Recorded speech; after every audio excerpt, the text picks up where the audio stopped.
Hello, a very warm wishes to everyone. Actually आज की class में अपन डिस्कस करेंगे यूनिट टू ओके। तो इस यूनिट में हम देखेंगे मेज़रमेंट के बारे में। हम किसकी बात करेंगे? मेज़रमेंट। बेसिकली बेटा जी, जैसे ये नाम है मेज़रमेंट, तो हमें सबसे पहले पढ़ना है what is measurement, why we need to study measurement, what are the importance of measurement, where we have to use this term or this unit in aircraft industry, because we are B from aeronautical, so that's why we have to know everything about this. And measurement playing a very important role in aviation industry as well as in other industries too. So if we have the great concept in measurement, then by the help of this unit we will be able to find many more things, like if we are talking about the altitude and angle of inclination, anything, if you will talk about any physical quantity, then you have to know the value of measurement. Okay, so basically we are gonna to discuss what exactly measurement is. So listen, अगर मान लीजिए measurement होता क्या है, मतलब किसी चीज़ को measure करना, किसी चीज़ को मापना, that is called measurement. Okay, but आप कैसे डिसाइड कर सकते हो कि हमें किस चीज़ को मापना है, कैसे मापना है? तो देखो, अगर मैं मानूँ कि आप कोई यहाँ पर थे, ठीक है, यहाँ से चल के आप यहाँ पर पहुँचे, यहाँ से चल के आप यहाँ पर पहुँचे, यानी कि कोई भी बंदा जो था वो पॉइंट ए पर था, पॉइंट ए से चल के वो कहाँ पहुँचा? पॉइंट बी पर पहुँचा। तो बेटा जी, पॉइंट ए से पॉइंट बी के बीच का कुछ डिस्टेंस होगा, लाइक मैंने माना कि 3 मीटर है, मैंने माना कि इसका जो डिस्टेंस है वो 3 मीटर है। तो अगर मैं आपसे पूछूं कि लाइक किसी को ले लो, जैसे अभी मान लीजिए मैं खड़ी थी, मैं पॉइंट ए पे खड़ी थी, मैंने क्या करा, ट्रैवल करके पॉइंट बी तक पहुंची। तो अगर मुझसे पूछा जाए कि आप कहाँ से कहाँ तक ट्रैवल करें, मतलब मैं ए से बी तक ट्रैवल करी, तो अगर मेरे से कोई पूछेगा कि आपने कितना डिस्टेंस ट्रैवल करा, यानी कि अगर कोई मेरे से पूछे कि how much distance you have travelled, then what I will reply that I have travelled 3 metre distance. Okay, ये हमें कैसे पता चला, एग्जैक्ट डेटा हमें कैसे पता चला? Bye the help of measurement. Otherwise हम क्या बोलते, हम बोलते कि अच्छा नहीं ठीक है, यहाँ से गए यहाँ, यहाँ से गए यहाँ है, तो वो एग्जैक्ट वैल्यू नहीं हो पाती ना। तो जैसे अभी किसी भी अननोन प्लेस की बात आप ले लो, अगर कोई बोले कि गोमती नगर से, या फिर आपसे कोई बोले कि जैसे अपना ये है ना अम्बेडकर पार्क कहाँ है? गोमती नगर में। और जनेश्वर मिश्र पार्क भी कहाँ है? गोमती नगर में। तो अगर कोई आपसे पूछता है कि अम्बेडकर पार्क से जनेश्वर मिश्र पार्क के बीच में कितना डिस्टेंस है, तो आप एग्जैक्टली बोल सकते हो अप्रॉक्सीमेटली कितना होगा?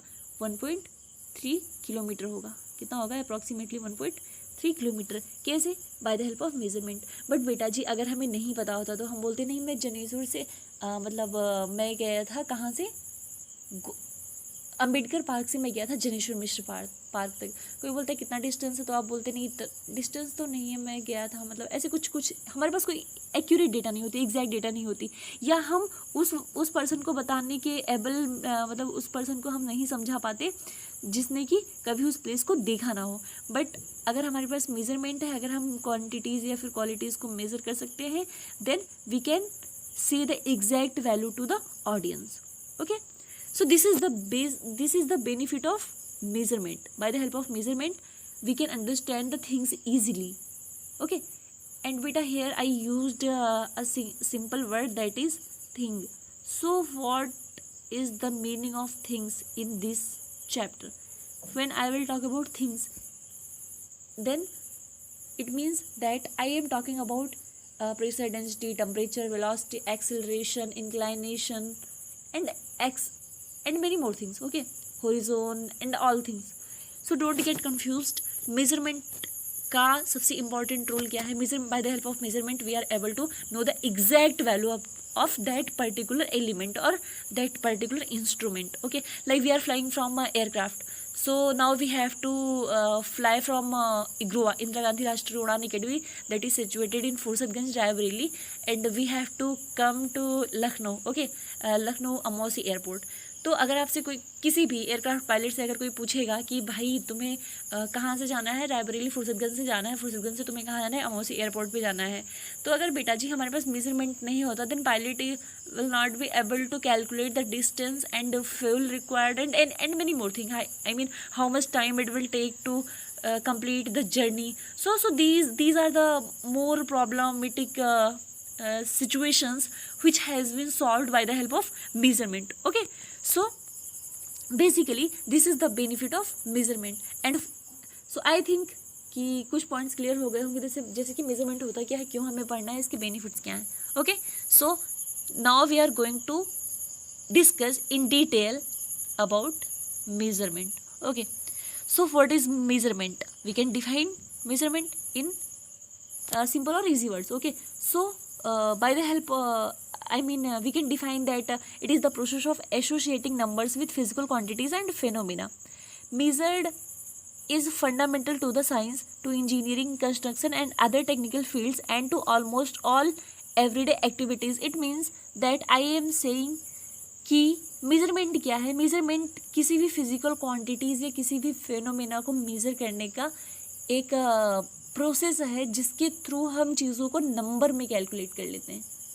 जैसे अभी मैंने क्या बोला, जनेश्वर मिश्र पार्क से हमें कहाँ जाना है, अम्बेडकर पार्क जाना है, दोनों के बीच में डिस्टेंस कितना है, ऐसे तो हम नहीं बता पाते, हमारे पास बहुत सारी कन्फ्यूजन होते. But now we have measurement, then we can easily measured it and we can say that the approximate distance between the Janeshwar Mishra Park and Bhimrao Ambedkar Park is 1.3 kilometer. ठीक है, so basically this is the most important point of this measurement.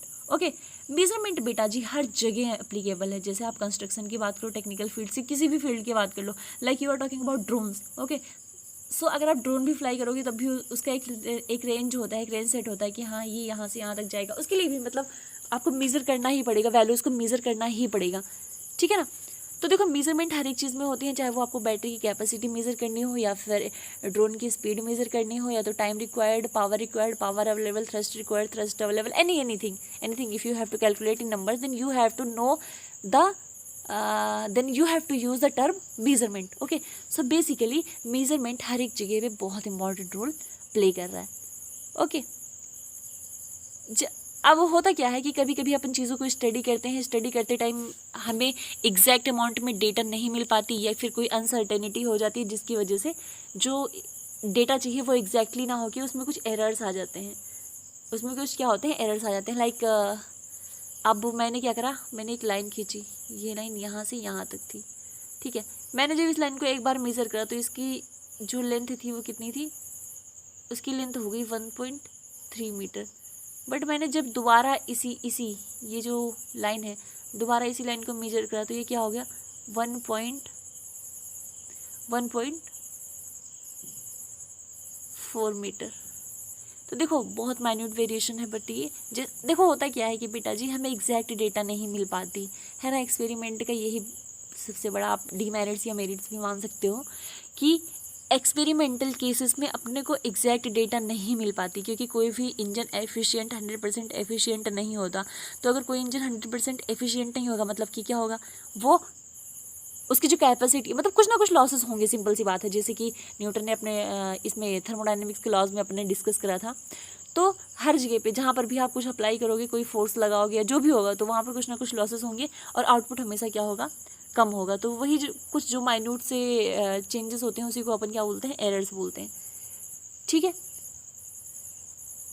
अब देखो होता क्या है कि error basically error होता क्या है. Now we have to define the error. Then आप कैसे कर सकते हो, हम बोल सकते हैं an error may be defined as the difference between the measured value and actual value.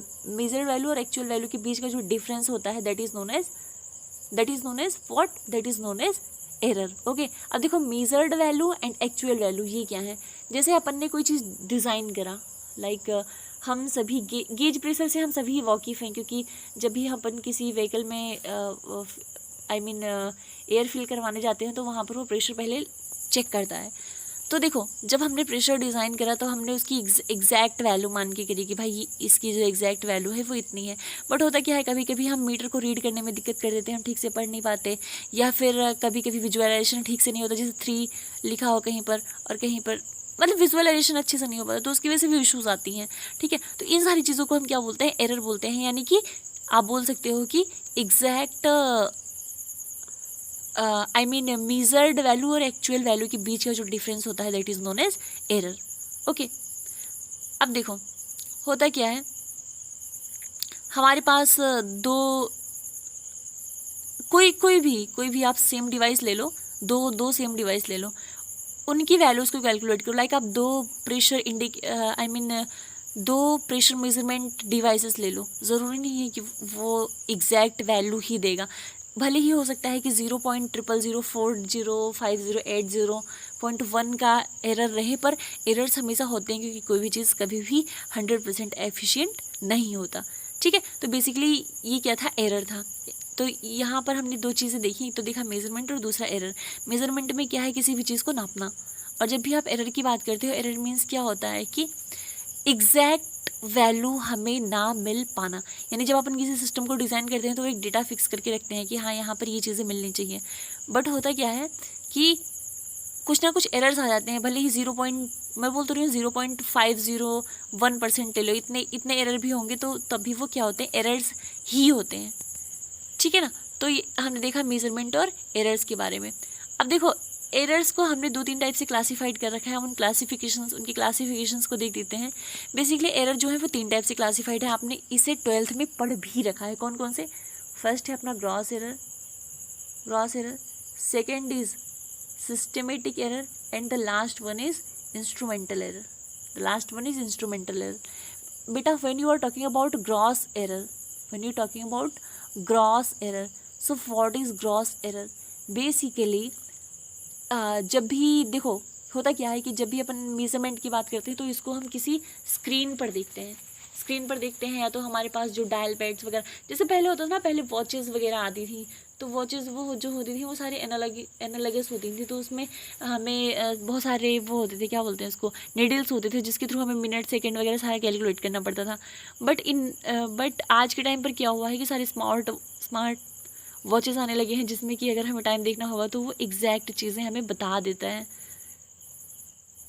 पर वहाँ पर भी ज़रूरी नहीं है कि 100% वो भी एफिशिएंट हो, थोड़े ना थोड़े 0.551% का हो सकता है कि वहाँ पर भी कुछ एरर हो। तो ऐसे एरर को हम क्या बोलते हैं, ग्रॉस एरर बोलते हैं। यानी कि जब भी हम पढ़ रहे हैं, रिकॉर्ड कर रहे हैं चीज़ों को, तब जो एरर्स वगैरह होते हैं उन्हें हम बोलते हैं ग्रॉस एरर। ठीक है, तो देखो, अगर हमें क्या करना है, अगर हमें ग्रॉस एरर को अवॉइड करना है तो उसको अवॉइड करने के लिए अपन क्या कर सकते हैं, हम क्या कर सकते हैं, जब भी अपन रीड करें या किसी चीज़ को रिकॉर्ड करें डेटा को, तब हमें क्या करना है, पहले उसको बहुत अच्छे से पढ़ना है। ठीक है, उसके साथ दूसरा स्टेप हमारे पास क्या है, by increasing the number of experiments we can reduce the gross error if each experimenter takes different reading at different part. यानी कि अगर हमारे पास कोई एक, जैसे मैंने बोला कि बेटा जी मैंने एक लाइन ड्रॉ करा है, this is point A and this is point B, and I told to you all that you have to calculate the distance between the A and B. ठीक है, अगर आपको ए और बी के बीच का डिस्टेंस कैलकुलेट करना है, इट मीन्स कि वहाँ पर कुछ ना कुछ तो ग्रॉस एरर होगा। तो आप जितने नंबर ऑफ टाइम्स इसको कैलकुलेट करोगे या इसको मेज़र करोगे, उतने ही ग्रॉस एरर कम होते जाएंगे। So now if we have to minimize the gross error, then we have 2 methods. First क्या है कि रीडिंग रिकॉर्डिंग जब भी हम कर रहे हैं डेटा की, तो उसकी हमारे पास क्या होनी चाहिए, मतलब प्रॉपर वे में हमें प्रॉपर वे में उसे करना चाहिए ताकि कि मिस्टेक्स ना हो। और दूसरा मेथड क्या है, दूसरा मेथड ये है कि बाय इंक्रीजिंग द नंबर, मतलब हम जितनी ज़्यादा बार एक्सपेरिमेंट करेंगे उतने ही ज़्यादा एग्जैक्ट, या फिर आप ऐसे भी बोल सकते हो कि ग्रॉस एरर कम होने के चांसेस बढ़ेंगे। ठीक है, अब देखो ग्रॉस एरर के बाद सेकेंड आता है अपना क्या, सिस्टमेटिक एरर। तो सिस्टमेटिक एरर को अच्छे से समझने के लिए हमने इसको कुछ सब ग्रुप में क्लासिफाइड कर रखा है, जैसे है इंस्ट्रूमेंटल एरर। तो इंस्ट्रूमेंटल, जैसे देखो फिर नाम भी बता रहा है इंस्ट्रूमेंटल एरर। इंस्ट्रूमेंटल एरर मतलब क्या हुआ कि वो एरर जो इंस्ट्रूमेंट्स की वजह से प्रोड्यूस हो रहे हैं, किसकी वजह से, इंस्ट्रूमेंट की वजह से, यानी कि कैलिब्रेट, जैसे होता है कभी कभी आप लोगों ने देखा होगा कि जो वेटिंग मशीन होती है ना, वेइंग मशीन, जिस पे अपन खड़े होकर अपना वेट मेज़र करते हैं, तो जो अपन क्यों बोलते हैं कि जो निडल है वेइंग मशीन की वो 0 पर ही सेट होनी चाहिए। इट मीन्स कि क्या हुआ कि हमें उसको 0 पे ही कैलिब्रेट करना है। अगर अपन ने 0 पर उसको कैलिब्रेट करके रखा है then that will give us a exact data of our weight. Okay, but अगर ये 0 पे नहीं है तो क्या होगा, एग्जैक्ट डेटा हमें नहीं मिल पाएगा। ठीक है, so this type of error is known as instrumental error. I think it is clear है, is it clear? Okay fine. अब देखो एक क्या होता है, एक ज़ीरो एरर भी होता है। ज़ीरो एरर स्क्रू गेज और वर्नियर कैलिपर में यूज़ होते हैं, मतलब ये बहुत ही माइन्यूट होते हैं। यहाँ पर ये देखने को मिलते हैं किसमें, वर्नियर कैलिपर और स्क्रू गेज में। ठीक है, तो ये था अपना मेजरमेंट जिसमें हमने पढ़ा ग्रॉस एरर्स के बारे में, सिस्टमेटिक एरर्स के बारे में, इंस्ट्रूमेंटल एरर्स के बारे में। ठीक है, अब देखो कुछ और एरर्स भी होते हैं, जैसे कि अपना होता है कि एनवायरमेंटल एरर। तो जब भी आप एनवायरमेंटल की एरर की बात करते हो तो ये एरर एटमॉस्फेरिक कंडीशन के ऊपर डिपेंड करता है, लाइक टेम्परेचर के ऊपर, प्रेशर के ऊपर, ह्यूमिडिटी के ऊपर, इन सब के ऊपर डिपेंड करता है क्या, अपना एनवायरमेंटल एरर। अब देखो एनवायरमेंटल एरर का इफेक्ट क्या है, लाइक देखो हमने पहले ही पढ़ रखा है कि मटेरियल की प्रॉपर्टी क्या होती है। मटेरियल जैसे ही आप हीट वगैरह सप्लाइड करते हो तो हीट सप्लाई होने के साथ साथ जो मटेरियल है वो क्या होता है, उसकी लेंथ वगैरह इनकी मतलब उसमें वेरिएशंस आते हैं, सिंपल सी बात है। तो लेट सपोज हमने कोई एक रॉड बनाई है, हमने एक रॉड को डिज़ाइन करा है और डिज़ाइन करने के बाद हमने उसको मेज़र करा, तो मेज़र करने के बाद हमें वो कुछ और वैल्यू दे रहा था, पर जैसे ही हमने उसको हल्का सा हीट करा, हीट करने के बाद उसकी जो लेंथ थी वो इंक्रीज़ हो गई तो वो कुछ और वैल्यू दे रहा है। तो यहाँ से हम एक चीज़ समझ सकते हैं कि जो एरर्स हैं वो एनवायरनमेंट की कंडीशंस पर भी डिपेंड करते हैं। ठीक है ना, और ऐसे जो एरर्स एनवायरमेंटल कंडीशन के ऊपर डिपेंड करते हैं उसे अपन क्या बोलते हैं, एनवायरमेंटल एरर। क्या बोलते हैं उसे, एनवायरमेंटल एरर। ठीक है, now we are gonna to start observational error. Here are few questions, you have to answer these questions. Okay, so this is very important topic, you have to find the answer. हाँ जी, सो अब तक हम किसकी बात कर रहे थे, हम बात कर रहे थे एनवायरमेंटल एरर की। Okay, now we are gonna to discuss about observational error. तो ऑब्जर्वेशनल एरर मतलब क्या होता है, देखो ऑब्जर्वेशनल मतलब ऑब्जर्व करके जो हमें चीज़ें मिलें उसे अपन क्या बोलेंगे, ऑब्जर्वेशनल। ठीक है, तो देखो जैसे ये बोला है ऑब्जर्वेशनल एरर, यानी कि क्या हुआ, these are the errors that arises due to an individuals bias या फिर lack of proper setting of the apparatus और एन इंडिविजुअल केयरलेसनेस। ओके, तो देखो होता क्या है, ये कोई चीज़ है, ठीक है, हमने क्या करा, यहाँ पर कुछ फिट कर रखा है, हमें मेज़र करना है कि यहाँ से यहाँ की और मतलब इस वाले पॉइंट से यहाँ की डिस्टेंस कितनी है और इसी वाले पॉइंट से यहाँ की डिस्टेंस कितनी है, हमें इन दोनों के बीच का डिस्टेंस मेज़र करना है। तो जब भी अपन को डिस्टेंस मेज़र करना होता है ना, जब भी हमें डिस्टेंस मेज़र करना है तो हमें क्या करना होगा, देखो अगर मेज़रमेंट है, मेज़र करना है तो हमने क्या करा, यहाँ पे कुछ भी लगाया और हमने मतलब हम क्या करते हैं 0.1% एरर्स छोड़ ही देते हैं। मतलब आई जो जब अपनी आँखों से हम देखते हैं तो उसका प्रॉपर कंसंट्रेशन नहीं हो पाता। जैसे आप लोगों ने देखा होगा कि जो स्केल होती है, स्केल से अगर अपन लाइन वगैरह को मेज़र करते हैं तो स्केल से लाइन को मेज़र करते टाइम होता क्या है कि थोड़ी सी एरर फॉर्मेशन वहाँ पर हो ही जाती है, क्योंकि हमें एग्जैक्ट अमाउंट में डेटाज नहीं मिल पाते। क्यों नहीं मिल पाते, क्योंकि अगर मान लो कि हमने ये स्केल लिया, मतलब ये हमारी लाइन है, हमें मेज़र करना है, ये हमने स्केल लिया है, ये हमारा स्केल है, इसको अगर अपन यहाँ से देख रहे हैं, इस पॉइंट को यहाँ से देख रहे हैं तो कुछ और दिखेगा, यहाँ से देखेंगे तो कुछ और दिखेगा। तो मतलब अगर आप चीज़ों को ऑब्जर्व कर रहे हो तो वो ऑब्जर्वेशनल यानी कि जब जो आपका ऑब्जर्वेशन है वो पर्टिकुलर पोजीशन से होनी चाहिए, प्रॉपर सेटिंग से होनी चाहिए, तभी हमें क्या होगा, एग्जैक्ट अमाउंट में या फिर एक्यूरेट अमाउंट में डेटा मिलेगा। तो इसकी वजह से क्या होता है कि जब हमारे पास प्रॉपर सेटिंग वगैरह नहीं होती तो उसकी वजह से ऑब्जर्वेशनल एरर्स हमें देखने को मिलते हैं। ठीक है, तो एनवायरमेंटल एरर और ऑब्जर्वेशनल एरर। ठीक है, नेक्स्ट अपना है रैंडम एरर। तो देखो रैंडम एरर कहीं से भी प्रोड्यूस हो सकता है, ये अनप्रिडिक्टेबल होता है। जैसे कि मान लीजिए कि अगर अपन इलेक्ट्रिसिटी की बात करें, हमें मेज़र क्या करना है, हम इलेक्ट्रिसिटी का वोल्टेज मेज़र कर रहे हैं। ठीक है, तो इलेक्ट्रिसिटी का वोल्टेज मेज़रमेंट करते टाइम ऐसा कभी हुआ कि जो लाइट था वो हम बोलते हैं लाइट ड्यू है, लाइट हाई है, हाई वोल्टेज है, तो वो वोल्टेज का फ्लक्चुएशन हो रहा है, कभी कभी सडन लाइट चली जाती है। तो वो सारी क्या है, ये रैंडम एरर्स हैं। कभी कभी होता है ना कि कहीं पर भी शॉर्ट सर्किट हो तो सारी लाइट चली जाती, तो उससे क्या होता है कि पूरा का पूरा सर्किट डिस्टर्ब हो जाता है, मतलब पूरे सर्किट में एरर्स हो जाते हैं। वो कौन से एरर्स होते हैं, वो रैंडम एरर्स होते हैं। ठीक है, so these were the errors. Okay, now ये तो अपने एरर्स थे। अब देखो हमने एरर्स में क्या क्या देखा, ग्रॉस एरर के बाद हमने देखा सिंथेटिक एरर, उसके बाद हमने देखा इंस्ट्रूमेंटल एरर, फिर हमने देखा एनवायरमेंटल एरर, फिर हमने देखा ऑब्जर्वेशनल एरर और रैंडम एरर। ठीक है, तो सारे जितने भी एरर की क्लासिफिकेशन है वो सारे के सारे खुद का एक नाम मतलब जो उनका नाम है ना वही एक अच्छा डेफिनेशन दे रहा है। तो जैसे एनवायरनमेंट की वजह से अगर कहीं पर भी मेजरमेंट में कोई इश्यूज आई, that is known as environmental error. Observation यानी कि अगर हम प्रॉपर से अपैरेटस की सेटिंग नहीं कर पाए या देख नहीं पाए तो उसकी वजह से जो एरर फॉर्मेशन हुई वो क्या हो गया, ऑब्जर्वेशनल एरर हो गया। जब आप रैंडम एरर की बात करोगे तो रैंडम एरर जो होती है वो अनप्रिडिक्टेबल होती है, कहीं से भी हो सकती है। ठीक है, तो ये थे अपने एरर के टाइप। अब देखो एरर बेटा जी, जैसे कि हमने बोला कि कोई भी चीज़ 100% एफिशिएंट नहीं होती। इट मीन्स कि अगर हमारे पास कोई क्वांटिटी 4 थी, अब देखो क्वांटिटी में स्पेसिफाई, इसका यूनिट स्पेसिफाई इसलिए नहीं करी क्योंकि मैंने कोई एक पर्टिकुलर क्वांटिटी नहीं लिया है। ठीक है, तो मैंने माना कि कोई एक हमारे पास क्वांटिटी 4 थी। अब ये 4 से होके क्या हुआ कि 3.9 हमें आउटपुट मिला। इनपुट हमारा 4 था, आउटपुट हमें 3.9 मिला। मतलब यहाँ पर एरर कितना का हो रहा है, एरर हो रहा है 0.01 का। तो ये क्या है, ये सारे एरर्स हैं। ठीक है, तो अब तक हम दो चीज़ें देखी, हमने देखा मेजरमेंट और एरर।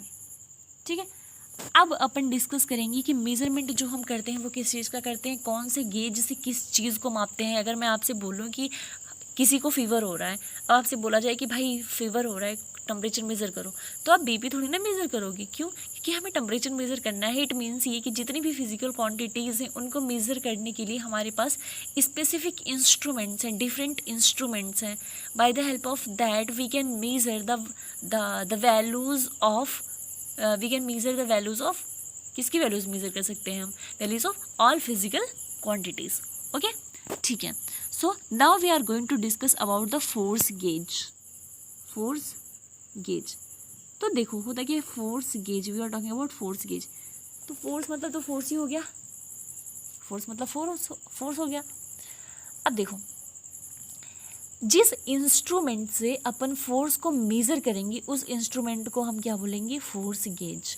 यानी कि basically it is a instrument which is used to measure the force. Force अपने दो टाइप के हो सकते हैं, पुश भी हो सकता है, पुल भी हो सकता है। तो अगर अपन पुश गेज का मतलब अगर हमें पुशिंग फोर्स कैलकुलेट करना है तो उसे बोलेंगे पुश पुल गेज। और अगर हमें क्या करना है मतलब अगर आप पुलिंग कर रहे हो तो पुल गेज बोलोगे, अगर पुश कर रहे हो पुश गेज बोलोगे। ठीक है, तो ये है अपना क्या, फोर्स गेज। ये क्या है अपना फोर्स गेज। अब फोर्स गेज में बेटा जी जितने भी फोर्सेस हैं, चाहे वो एडिशन फोर्सेस हो, पील फोर्सेस हो, COF हो, या कितने भी फोर्सेस हो, सारे फोर्सेस को हम मेज़र कर सकते हैं by the help of force gauge. तो देखो जब भी आप फोर्स गेज का नाम सुनोगे इट मीन्स कि क्या हुआ, now we are gonna to calculate the measurement of force. यानी कि जैसे ये अपना एक शेफ्ट था, अब इस शेफ्ट पे अपन यहाँ से फोर्स लगा रहे हैं, हाउ मच फोर्स हम यहाँ से लगा रहे हैं, इसको चेकिंग करने के लिए, इसको मेज़र करने के लिए हम क्या यूज़ करेंगे, फोर्स गेज यूज़ करेंगे। क्या यूज़ करेंगे, फोर्स गेज यूज़ करेंगे। I think force gauge clear है, आगे बढ़ते हैं। अब देखो फोर्स गेज में सारे डाउट्स आपके क्लियर हो गए होंगे, नाम ही बता रहे हैं फोर्स क्या है, गेज क्या है। ठीक है, छोटा सा टॉपिक है, इसमें डिटेल्स में हमें नहीं जाना है, अदरवाइज़ इसको आप चाहो तो काफ़ी डिटेल में जा सकते हो फोर्स, क्योंकि देखो जब भी कोई आप टॉपिक पढ़ोगे ना उसकी बहुत सारी चीज़ें होंगी, हिस्ट्री होगी, इन्वेंशन होगा, इंट्रोडक्शन होगा, कंस्ट्रक्शन होगा, एप्लीकेशन, एडवांटेज, डिसएडवांटेज, बहुत सारी चीज़ें होंगी। देखो फोर्स गेज का हम एडवांटेज देख लेते हैं। एडवांटेज क्या है इसका कि जैसे हमें अगर मतलब हमें पता नहीं होता था कि भाई कहाँ पर कितना फोर्स अप्लाई हो रहा है, तो by the help of force gauge we can calculate that how much force is acting on that particular area. Okay, so basically this is also a very good application, or we can say that this is the very good advantage of force gauge. Okay, so by the help of force gauge we can also calculate all physical quantities which is relatively connected with it. Okay, so now we will discuss about calipers. देखो बेटा जी, callipers use करते हैं हम dimensions को measure करने के लिए। Basically जो कैलिपर है ना, कैलिपर इसका मतलब ही होता है the measure the dimensions of an object, यानी कि the instrument by that we can calculate और we can measure the dimensions of an object will known as caliper,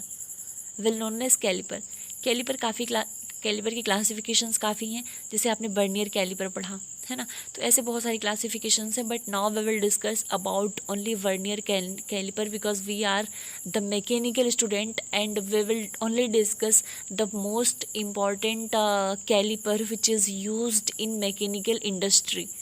Okay, so if anyone will ask the definition of caliper to you all, then you can simply say that the instrument by the help of that we can measure the dimensions of an object in known as caliper.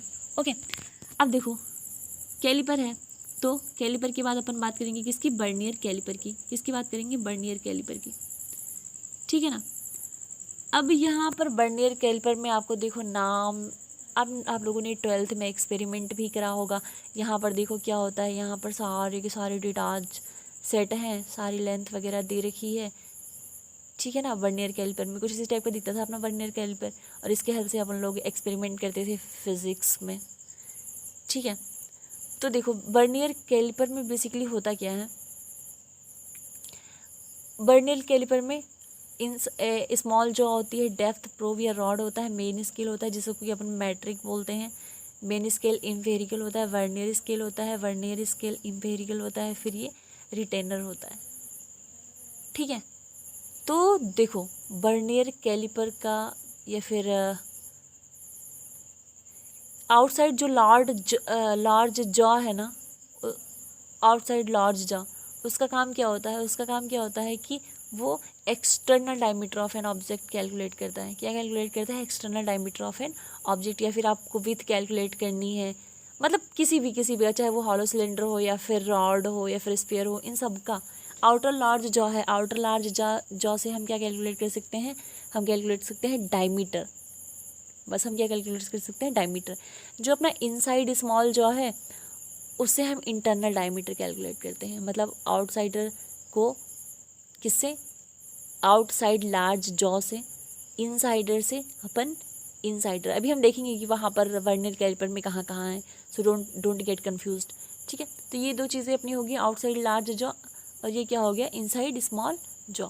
अब देखो अगर हमें depth calculate करना है तो depth के लिए हम क्या करते हैं, होल्स का यूज़ करते हैं. मतलब क्योंकि होल्स में हमें इसको फिट करना है तो वहाँ पर हम प्रोब या रॉड का यूज़ करेंगे. किसका यूज़ करेंगे, प्रोब या रॉड का. मतलब अगर ये कोई होल है, अब हमें इस होल को मेज़र करना है कि भाई कितना होल है, तो इसके लिए हमें रॉड लगानी पड़ेगी ना, तभी तो हम मेज़र कर पाएंगे कितना होल है.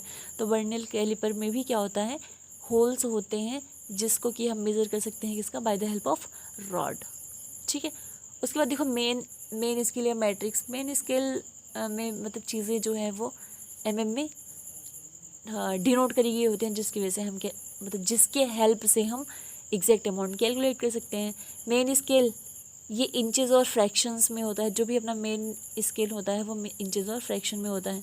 जो वर्नियर स्केल होता है ना, वर्नियर स्केल वो मतलब ये बहुत अच्छा मेज़रमेंट, इंटरपोलेट मेज़रमेंट देता है 0.1 mm. तो ये काफ़ी बेटर होता है.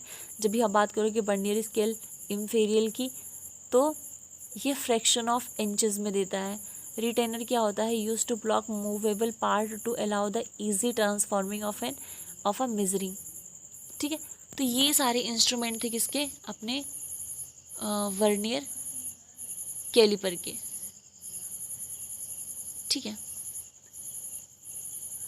अब देखो, अब हम बात करेंगे, यहाँ पर देख लो, देखो एक्सटर्नल के लिए अपन 0.1 यूज़ कर लेंगे, जहाँ पर आपको 1 दिख रहा है, इससे हम एक्सटर्नल डायमीटर कैलकुलेट कर सकते हैं चीज़ों का। 2 पे आप देख सकते हो इंटरनल डायमीटर। जब अपन जो जैसे ये अपना है ना, इसको जैसे जैसे अपन इधर लाते जाएंगे, तो जब आप अपन इसको इधर शिफ्ट करते जाएंगे तो ये जो इनके बीच का जो एरिया है वो क्या होता जाएगा, इंक्रीज़ होता जाएगा। तो यहाँ पर अगर हमें कोई एक पिस्टन सिलेंडर अरेंजमेंट लेनी है या कोई एक हॉलो बॉक्स है हमारे पास, तो उसका अगर हमें डायमीटर, एक्सटर्नल डायमीटर मेज़र करना है, तो अपन इसको यहाँ पर लाएंगे, फिर बाद में इसको यहाँ पर शिफ्ट कर देंगे। तो इसके by the help of this we can measure the external diameter of an object, external diameter of an object, okay. And by the help of this we can measure the internal diameter of an object. ये क्या है, ये अपना एक scale है जो कि mm में दिया है, ये अपना फ्रैक्शंस वगैरह में दिया है ना, यहाँ पर भी कुछ स्केलिंग करी गई है। तो ये सारे हैं क्या, वर्नियर कैलिपर के फंक्शंस। ये क्या है, वर्नियर कैलिपर के फंक्शन। तो बेसिकली वर्नियर कैलिपर का अपन यूज़ क्यों करते हैं, वर्नियर कैलिपर का यूज़ करा जाता है डायमीटर्स वगैरह को मेज़र करने के लिए। ठीक है, तो ये बेसिक इंट्रोडक्शन था किसका, वर्नियर कैलिपर का। बाकी आप ये जो अभी हमने पढ़ी, स्मॉल इनसाइड स्मॉल और डेप्थ, प्रोब, मेन, स्केल, ये सारी चीज़ें, ये अच्छा हाँ, डेप्थ मैंने बताया नहीं, ये जो आपको लाइन दिख रही है 0.3, यहाँ से हम डेप्थ मेज़र करते हैं, क्योंकि एक रॉड है, इस रॉड को अपन नीचे शिफ्ट करते हैं तो यहाँ से हमें डेप्थ पता चलता है, यहाँ पर स्केलिंग होती है। ठीक है, तो हमें डेप्थ मिल गया, इंटरनल और एक्सटर्नल डायमीटर मिल गया by the help of vernier caliper. ठीक है, अब हम बात करते हैं किसकी, माइक्रोमीटर की। माइक्रोमीटर की, तो माइक्रो जैसे नाम बता रहे हैं, माइक्रो मतलब छोटा, मीटर मतलब मीटर। ठीक है, तो बेटा जी जब भी हमें स्क्रू वगैरह को मतलब स्क्रू वगैरह को कैलिब्रेट करना होता है, तब हम यूज़ करते हैं किसका, माइक्रोमीटर का। माइक्रोमीटर का यानी कि छोटे छोटे कैलकुलेशन के लिए अपन किसका यूज़ करते हैं, माइक्रोमीटर का। जैसे नाम ही बता रहे हैं माइक्रोमीटर, है ना। अब देखो, इसमें माइक्रोमीटर का स्ट्रक्चर कैसा होता है, पहले हम वो देखते हैं, उसके बाद डिस्कस करेंगे इसे। ये होता है माइक्रोमीटर का स्ट्रक्चर। ये क्या होता है, माइक्रोमीटर का स्ट्रक्चर। इसमें जो स्पेंडल्स होती है ना, ये क्या करती हैं, मतलब मशीन स्क्रू को काफ़ी अच्छे से फिट कर लेती हैं। और देखो यहाँ पर दिख रहा होगा आपको, ये है माइक्रोमीटर। अगर हमें किसी चीज़ की मेजरमेंट या कैलिब्रेट करना है, तो उसको हमें यहाँ पर फिट करना होता है, एंड इसके हेल्प से हम उसको एग्जैक्ट अमाउंट में कैलिब्रेट कर पाते हैं। तो बेसिकली हम कह सकते हैं कि माइक्रोमीटर का काम क्या है, माइक्रोमीटर का काम है छोटे छोटे स्क्रूज वगैरह को या माइक्रो एलिमेंट जो हैं उनको क्या करना, उनको कैलिब्रेट करना। ठीक है, या फिर उनका मेजरमेंट करना, उनसे डेटाज निकालना। ठीक है, अब उसके बाद अपन बात करेंगे डायल गेज की। तो जब भी आप डायल गेज की बात करोगे, तो डायल गेज मतलब जैसे आप अभी बोल सकते हो स्पीडोमीटर है। स्पीडोमीटर मतलब जो बाइक वगैरह में स्पीड हमें इंडिकेट करता है, तो वहाँ पर क्या होता है, वो भी तो एक डायल गेज ही है जिसकी हेल्प से हमें डेटाज मिल पाते हैं, है ना। तो इसमें basically we can define it by we can say that a dial is a measuring instrument in which small displacement of a spindle or a lever are magnified by suitable mechanical means of a pointer rotating in front of a circular dial having a graduated scale। ठीक है, देखो होता क्या है कि जो अपना dial gauge indicator है ना, मतलब उसके भी कई फील्ड हैं। जैसे आपने देखा होगा स्पीडोमीटर का जो डायल गेज इंडिकेटर है वो अलग होता है, बीपी वाला अलग होता है, शुगर वाला अलग होता है, वेटेज का अलग होता है। तो ये जो स्पीडोमीटर्स हैं वो चेंज होते रहते हैं, ये जो डायल गेज हैं वो चेंज होते रहते हैं। ठीक है, तो बेसिकली हम डायल गेज को अगर क्लासीफाइड करें तो इसे हम 3 टाइप से क्लासीफाइड कर सकते हैं। First one is dial indicators in which the spindle is parallel to the dial face. Don't worry, I will show the dial gauge, so don't worry and you don't have to get confused। okay, so dial indicator in which the spindle is parallel to the dial face, यानी कि अगर spindle अपना dial face के parallel होगा तो उसे हम क्या बोलेंगे, डायल इंडिकेटर। डायल इंडिकेटर किसे बोलेंगे, जब अपना स्पिंडल किसके पैरेलल होगा, parallel to the dial face. Important point है, नोटिस रखिएगा। जब परपेंडिकुलर होगा तो उसे क्या बोलेंगे, वो अपना सेकंड पॉइंट हो गया। और डायल मतलब जिसमें जो जो कनेक्टिंग मेंबर है वो क्या है, लीवर है, तो इसे अपन क्या बोलते हैं, डायल टेस्ट इंडिकेटर। इसे क्या होता है, डायल टेस्ट इंडिकेटर। देख लो हम लोगों ने क्या बात करा था, जब पैरेलल है, स्पिंडल पैरेलल है, मतलब ये परपेंडिकुलर है तब ये, and the last one is this. So basically this is the dial gauge. Dial gauge is used to measure the quantities. Basically ये एक इंस्ट्रूमेंट है, ठीक है, जिसकी वजह से हमें क्वांटिटीज़ पता चलती हैं, ठीक है। So now we will talk about production engineering. So बेटा जी, आई थिंक कि अब तक हमने जितना पढ़ा उसमें डाउट्स क्लियर होंगे। आप लोगों को लग रहा होगा कि इतने छोटे छोटे टॉपिक्स में हमें चीज़ें कैसे कवर हो जा रही हैं।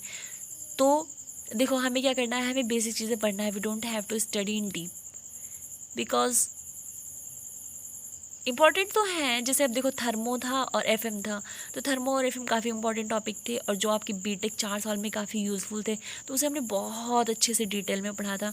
But these are the theoretical topics, I mean इनका बस कंसेप्ट समझ जाओ। So you don't have to रट्टाफाई this, you just have to understand that what they exactly want to say. Okay, so now we are going to discuss about the most important and favorite topic of all the manufacture, that is production engineering. Because if you have any design, like आपको एक rocket बनाना है जो कि यहाँ से Mars पर जाए। अब मार्स पर रॉकेट तो जा रहा है, बट उसका शेप साइज कैसा होगा, ये सारा चीज़ आपको क्या करना पड़ेगा, पहले रफली बनाना पड़ेगा। जब आप इन चीज़ों को रफली डिज़ाइन करोगे, तब आप इसको bye the help of software you will analysis all these things, and if you get 100% result, then you will design the prototype of that model. Okay, and if your prototype model will be tested and you will succeed in that, then क्या करते हो, आप किसी भी चीज़ को design करते हो, manufacturing करते हो। और कोई चीज़ बिना मैन्युफैक्चरिंग के मतलब अगर आप मैन्युफैक्चरिंग नहीं करते तो फिर उस चीज़ की कोई वैल्यू ही नहीं रह जाती है ना। So now we are going to discuss about production engineering. Production engineering या आप बोलो मैन्युफैक्चरिंग इंजीनियरिंग, दोनों का बात सेम है। मैन्युफैक्चरिंग करना मतलब किसी चीज़ को बनाना, ठीक है। तो जब भी आप बात करते हो डिज़ाइन की, डेवलपमेंट की, इम्प्लीमेंटेशन की, ऑपरेशन की, मेंटेनेंस की, या फिर आप कंट्रोल की बात करते हो, किसी भी चीज़ की बात करते हो, जो प्रोडक्शन है वो काफ़ी इंपॉर्टेंट रोल प्ले करता है। तो देखो प्रोडक्शन प्रोसेस के अंदर अगर आप किसी चीज़ में कोई वैल्यू ऐड करते हो तो उसे अपन क्या बोलते हैं, प्रोडक्शन प्रोसेस। प्रोडक्शन की कुछ प्रोसेसेस हैं, जैसे पहला है अ प्रोडक्ट में बी कंडक्ट। पहला क्या है, मतलब ये अलग अलग बेसिस पर हमने इसको क्लासीफाइड कर रखा है। तो अगर अ प्रोडक्ट में बी प्रोड्यूस्ड बाय, अगर इस बेसिस पर अपन देखें तो manipulating existing material to produce another material. हमें क्या करना होता है, हमें चीज़ों को मैनिपुलेट करना होता है, मतलब जो भी मटेरियल है उनसे हम दूसरी चीज़ कैसे बना पाएँ, ये भी हमें देखना होता है। मैनिपुलेटिंग या produce material into a required form, cutting a produced material into a required form. मतलब देखो हमें क्या करना पड़ता है, जो भी हमारी मटेरियल है उसको हमें क्या करना पड़ता है, सबसे पहले मैनिपुलेट करना पड़ता है, उसके बाद उसको हमें कट करना पड़ता है, ठीक है। The last one is assembly items और materials into a required product. फिर हमें उन चीज़ों को असेंबल करना होता है जैसी भी हमारी रिक्वायरमेंट होती है, ठीक है। उसके बाद क्या हुआ, product producing the raw material. फिर हमें रॉ मटेरियल ढूंढना पड़ता है कि भाई ये रॉ मटेरियल कहाँ से मिलेंगे। लाइक अगर आपको एयरक्राफ्ट डिज़ाइन करना है, ठीक है, तो आपको क्या चाहिए होता है, कोई ऐसा मटेरियल चाहिए जिसका कि लाइट वेट हो, और उसके साथ साथ उसकी थर्मल कैप, मतलब जो भी टेम्परेचर बियर करने की जो सिस्टम है, या फिर टेम्परेचर ज़्यादा से ज़्यादा टेम्परेचर बियर सके, ज़्यादा से ज़्यादा प्रेशर बियर कर सके, वाइब्रेशन बियर कर सके, क्योंकि एयरक्राफ्ट के साथ सारी चीज़ें होती हैं। तो उसके बाद हमें क्या करना होता है, रॉ मटेरियल के ऊपर वर्क करना पड़ता है, ठीक है। उसके बाद क्या करना होता है, प्रोडक्शन इंजीनियरिंग में आती है। मतलब देखो बेसिकली मैं बताऊँ प्रोडक्शन इंजीनियरिंग है क्या। प्रोडक्शन इंजीनियरिंग में अपन डिस्कस करते हैं, फिर पढ़ते हैं मतलब मैन्युफैक्चरिंग कैसे होती है। तो सबसे पहले किसी चीज़ को आप रफ डिज़ाइन करोगे, रफ डिज़ाइन करने के बाद आप उसको क्या करोगे, उसकी टेस्टिंग वगैरह एनालिसिस वगैरह करोगे by the help of ANSYS, and after that you will finalize that project, okay. और वहाँ से फिर क्या मिलेगा, हमें प्रोडक्ट मिलेगा, ठीक है। तो ये था अपना प्रोडक्शन इंजीनियरिंग। अब देखो मैन्युफैक्चरिंग प्रोसेस क्या होते हैं। सबसे पहले हम बात करते हैं रॉ मटेरियल। पहले हम रॉ मटेरियल कलेक्ट करेंगे, प्रोडक्शन प्रोसेस होगा सारे ऊपर, इसके बाद डिलीवरी होगी, फिर जो भी कस्टमर है वो कैसे यूटिलाइज़ करता है, फिर डिस्पोजल होगा। तो ये क्या होता है मैन्युफैक्चरिंग प्रोसेस। फिर bye the help of disposal हम रॉ मटेरियल क्रिएट करते हैं, फिर वही प्रोसेस अपना जो है वो घूमता रहता है। ठीक है।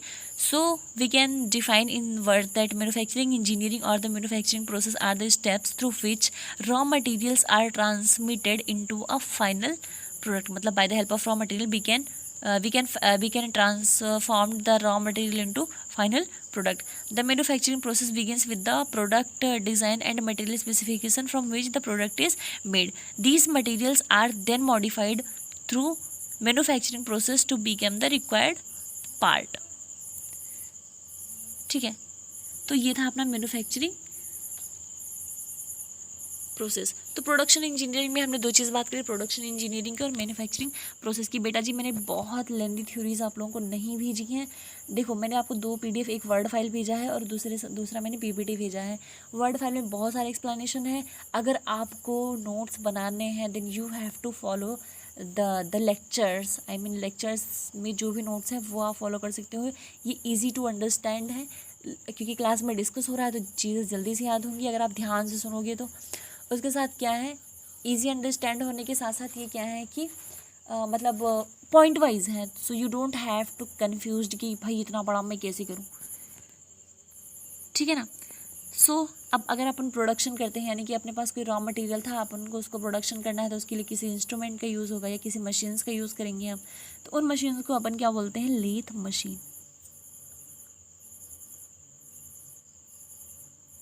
अपने पास ऐसे बहुत सारी मशीन्स हैं लेकिन हम सबसे पहला और सबसे बेसिक जो है वो लेथ मशीन है। लेथ मशीन होता क्या है, मतलब किसी भी चीज़ को अगर आपको एक पर्टिकुलर शेप देना है तो आप क्या यूज़ कर सकते हो, लेथ मशीन का। बट बेटा जी लेथ मशीन में होता क्या था कि कोई चीज़ जैसे आपको कटिंग वगैरह करना है, फेसिंग करना है, नर्लिंग करना है, डिफॉर्मेशन एंड कोई भी स्टेप करना है तो उसमें आपको मैनुअली वर्क करना पड़ता था। मतलब आप जैसे डिज़ाइन करोगे आपका डिज़ाइन वैसा ही होगा। इसी का एक एडवांस वर्जन आ गया है अपना क्या, CNC मशीन। तो CNC मशीन में हमें प्रोग्रामिंग करनी पड़ती है। हमने सारा डेटा डाल दिया कि इतने इंच का हमें ये चाहिए, इतने इंच का हमें ये चाहिए, तो उससे हमें वो एग्जैक्ट अमाउंट में प्रोडक्ट डिज़ाइन करके दे देता है। ठीक है। लेथ और क्या करता है, metal spinning, thermal spraying, wood turning and metal working are the common operations formed with the lathe machine. यानी कि by the help of lathe machine हम क्या करते हैं, मेटल को स्पिन करवा सकते हैं, थर्मल स्प्रेइंग करवा सकते हैं, वुड टर्निंग करवा सकते हैं, मेटल वर्किंग भी करवा सकते हैं by the help of lathe machine. Okay ठीक है। दूसरी चीज़ बेटा जी और है कि जब भी आप लेथ मशीन या कोई भी प्रोडक्ट आप डिज़ाइन करते हो तो उसके लिए आपको क्या चाहिए होता है, मटेरियल को पहचानना सबसे ज़्यादा ज़रूरी होता है क्योंकि आप कौन सा मटेरियल यूज़ कर रहे हो इसके ऊपर पूरा परफॉर्मेंस बेस्ड होता है। ठीक है ना।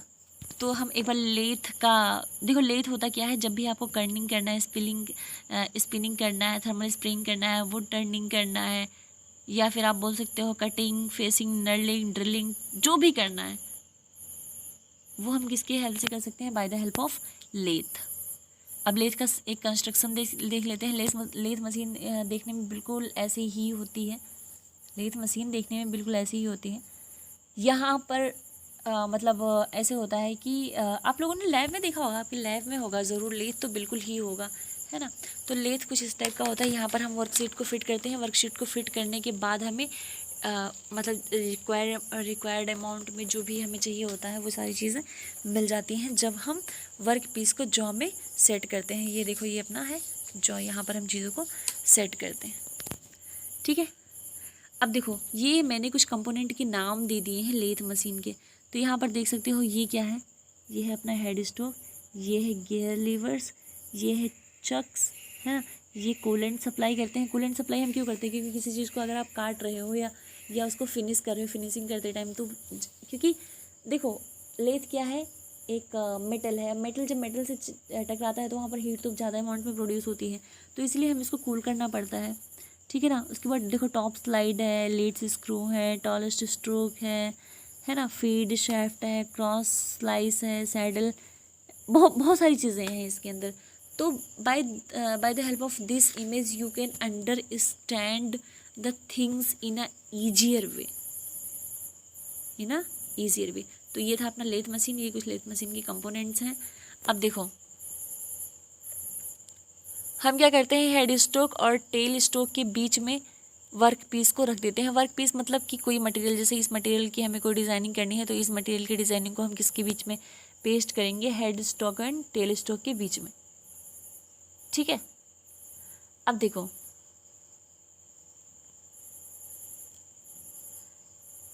जब भी मतलब कोई भी प्रोडक्ट अगर लेथ मशीन के हेल्प से प्रोड्यूस होता है, उनके नाम जानो आप, स्टिक्स हो गए, म्यूजिकल इंस्ट्रूमेंट्स हो गए, है ना, कैंडल स्टिक्स हो गई, होल्डर्स हो गए, टेबलेक्स हो गए, जितने भी इंस्ट्रूमेंट हैं हम सभी को किसके हेल्प से डिज़ाइन कर सकते हैं, by the help of lathe machine. Now we are going to discuss about lathe operations,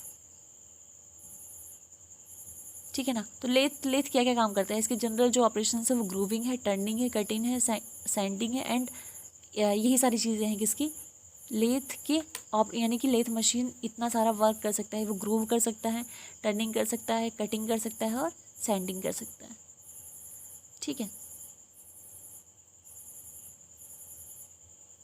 जितने भी लेथ मशीन्स के ऑपरेशंस होते हैं ना वो उनके फैक्टर्स पर बेस्ड होते हैं, ठीक है। अब देखो हम बात करते हैं लेथ ऑपरेशन की, तो ये पहला क्या हो गया, फेसिंग, ये क्या हो गया, टेपर टर्निंग, ये क्या होगा, काउंटर टर्निंग, ये हो गया अपना फोम टर्निंग, ये हो गया चैम्फरिंग। ऐसे ऐसे करके देखो यहाँ पे बहुत सारे टाइप के लेथ मशीन हैं, मतलब लेथ मशीन तो नहीं बोल सकते, type of lathe operation, lathe machine के ऑपरेशंस हैं, जैसे कि हम इजी वे में समझ सकते हैं। अब देखो फेसिंग का काम, फेसिंग मतलब क्या होता है, देखो मेटल को हमने क्या करा, काट दिया, कटने के बाद जैसे ये कोई मेटल था ये कट गया, तो कटने के बाद इसका सरफेस रफ होता है, तो उसी की हेल्प से हम उसको फेस मतलब क्लीन कर पाते हैं।